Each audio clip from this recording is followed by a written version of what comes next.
Rock Hudson and Phyllis Gates begin here, because this is where the architecture of the thing becomes visible.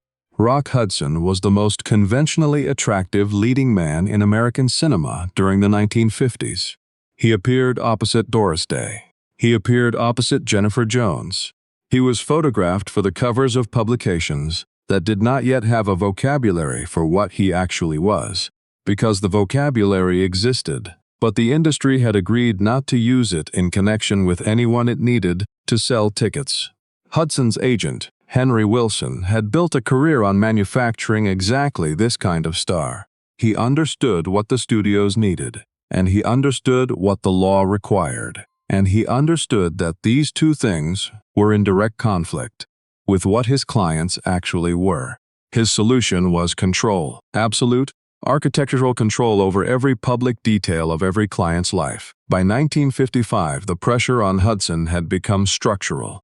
A scandal sheet called Confidential was preparing a story. Wilson negotiated it away by providing the magazine with damaging information about two other clients instead.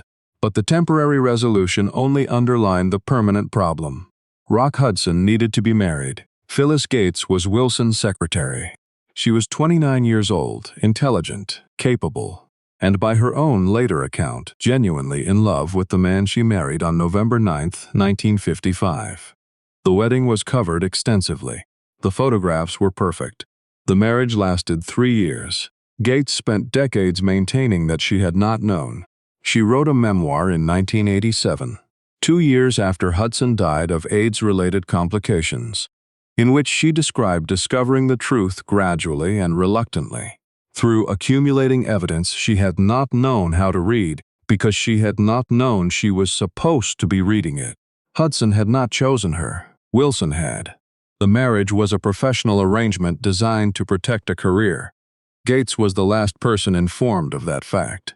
She gave 3 years of her life to a man who could not give her what she was actually there to provide, which was cover, and what she actually wanted from him, which was a marriage.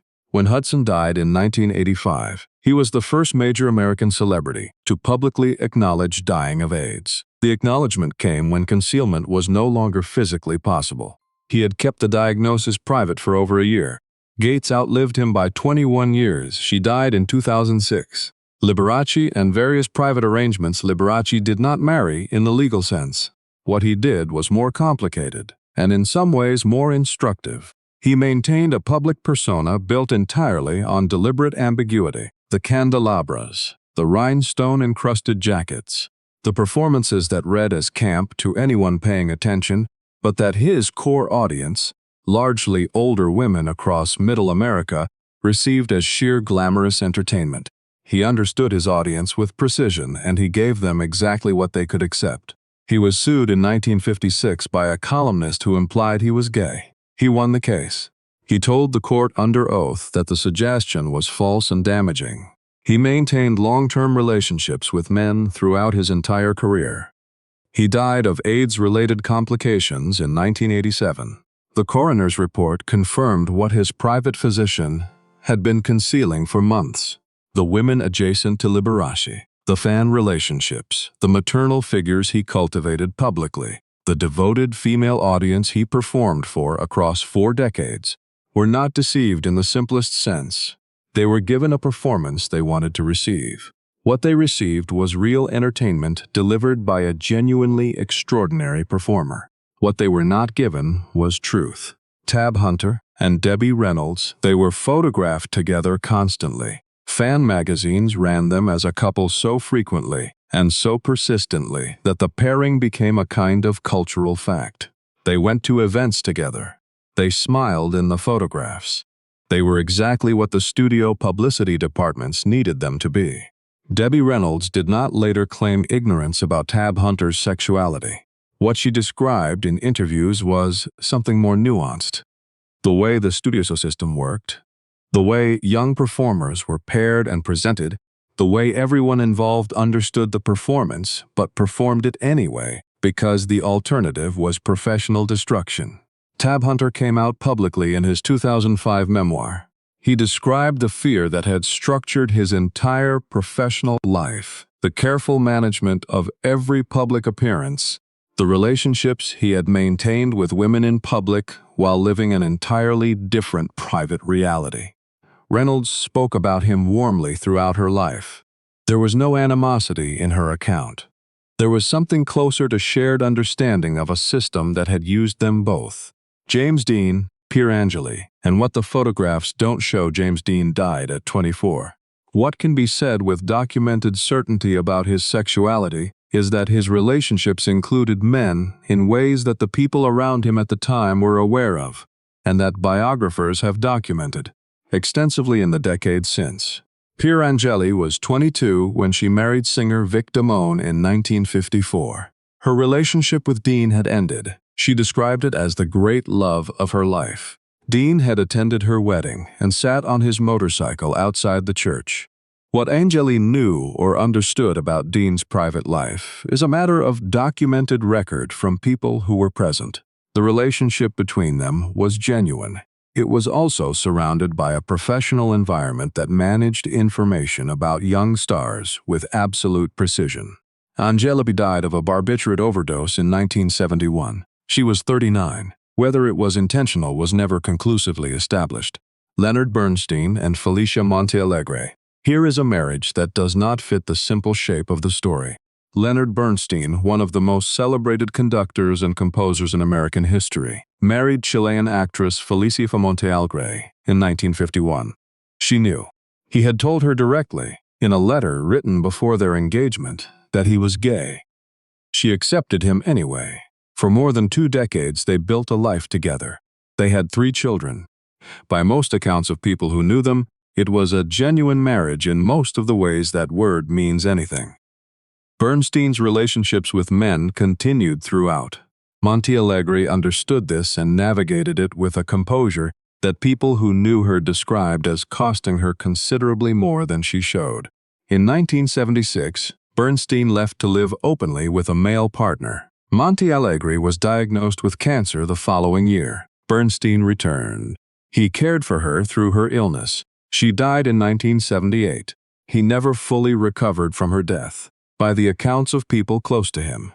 He died in 1990. He had never stopped wearing his wedding ring. This is not a simple story about deception. It is a story about 2 people who tried to hold something together across an impossible set of conditions and what it cost them both. The woman at the center of it chose to be there with fuller information than most of the women in this account. That choice did not protect her from the consequences. Cary Grant and the marriages that surrounded a private reality. Cary Grant was married 5 times. He was also, by the documented accounts of multiple people who knew him, including his long-term companion Randolph Scott, a man whose private life did not align with the public image. 5 marriages were partly designed to project.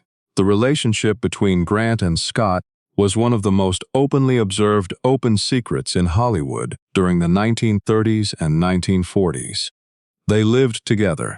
They were photographed together in domestic settings. The photographs ran in fan magazines as examples of 2 confirmed bachelors enjoying a comfortable Hollywood lifestyle. Grant never confirmed his sexuality publicly.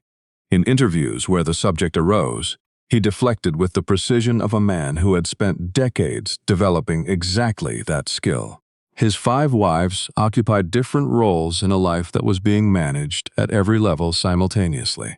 Diane Cannon, his 4th wife and the mother of his only child, described a marriage that was deeply destabilizing.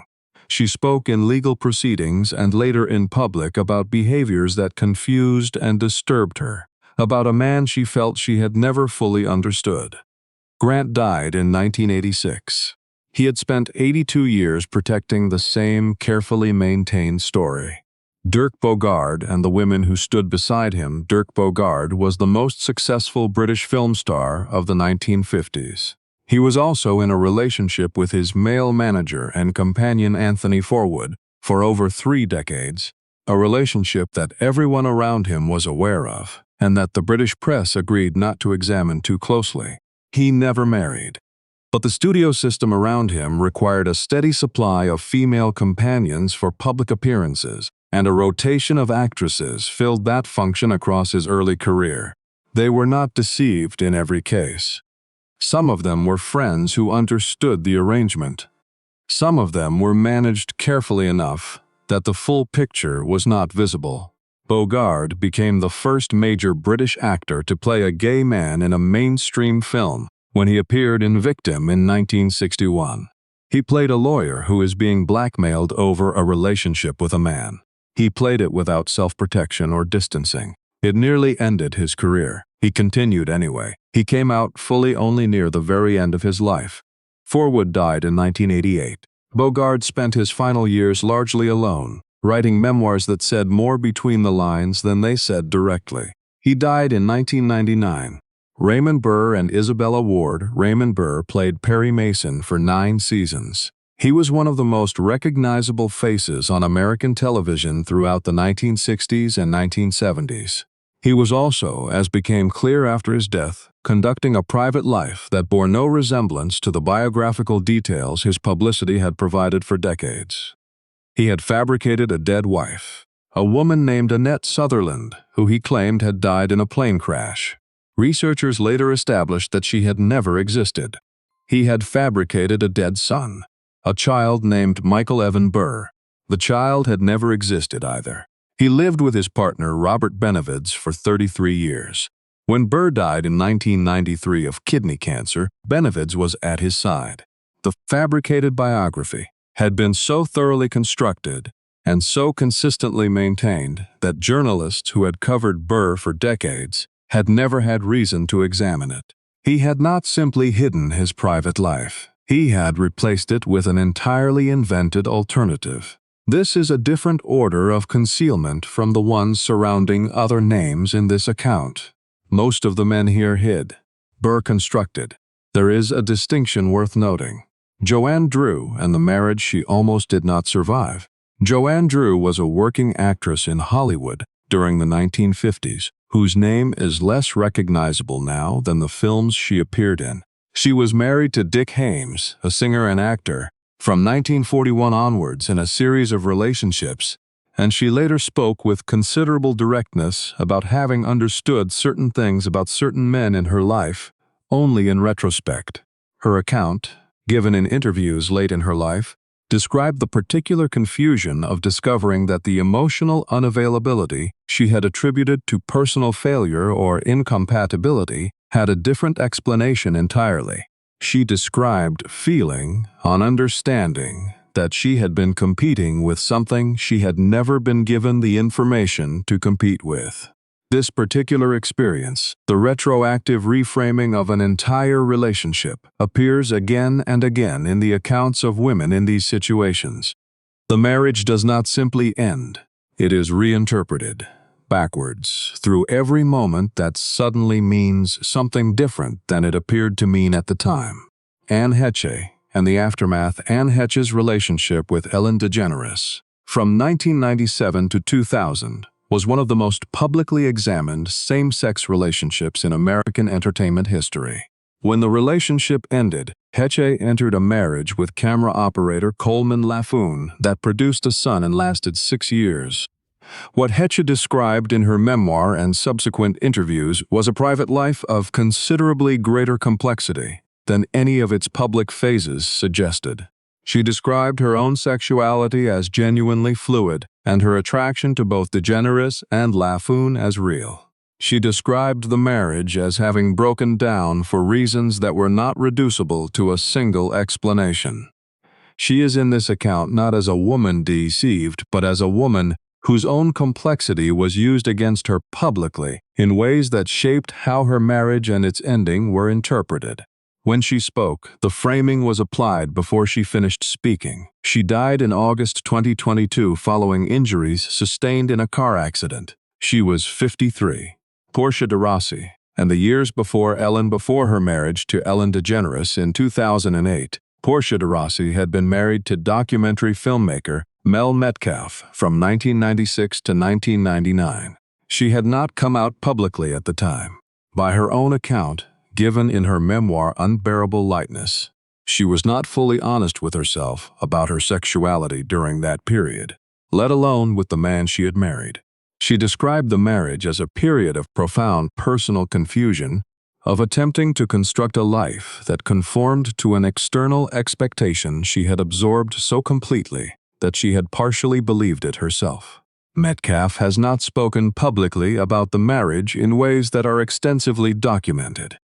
What de Rossi's account provides that several others here do not is the perspective from inside the concealment. Not the perspective of the woman who discovered something about her husband, but the perspective of the person who was doing the concealing and understood, from that position, what it cost everyone in the room. The marriages surrounding Ricky Martin. Ricky Martin did not marry during the years of his most intensive public management. He came out in 2010 after years of sustained and direct questioning from journalists, talk show hosts, and interviewers who pressed the question with a persistence that he and his team deflected consistently. He married Syrian-Swedish painter Joanne Josef in 2017. He spoke after his coming out about what the years of management had required of him. He described the psychological cost of systematic concealment, the way it operates not just outwardly but inwardly, the way a person can be engaged in convincing others of something while simultaneously working to convince themselves. The women adjacent to Martin during his public years, the relationships implied by publicity, the pairings suggested by appearances, were not described by him as deliberate deceptions in every case. Some of them were friendships. Some of them were arrangements. The line between the two is not always clearly documented. What is documented is the cost of the structure itself. George Michael and Anselmo Filippa. George Michael's public presentation through the 1980s was almost aggressively constructed around heterosexual appeal. The Wham! Years. The Faith album cover. The careful, precise deployment of an image designed to reach a specific mass audience in a specific moment. He met Anselmo Filippa in 1991. Filippa died of an AIDS-related brain hemorrhage in 1993. Michael was with him throughout his illness. He later described those years as the period that broke something in him that he spent the rest of his life trying to repair. He was arrested in 1998 in a public restroom in Beverly Hills, in circumstances that forced the public disclosure he had managed against for his entire career. He came out immediately and directly following the arrest, with a composure that surprised people who had expected shame.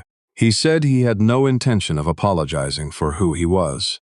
He said the only thing he regretted was that the timing had not been his choice. Kathy Jung had been his longtime companion and public partner in the years before his coming out. She knew. She has spoken about their friendship with warmth. She described him as someone she loved and understood, and who had trusted her with the truth during years when almost no one else had been trusted with it. He died on Christmas Day 2016. He was 53.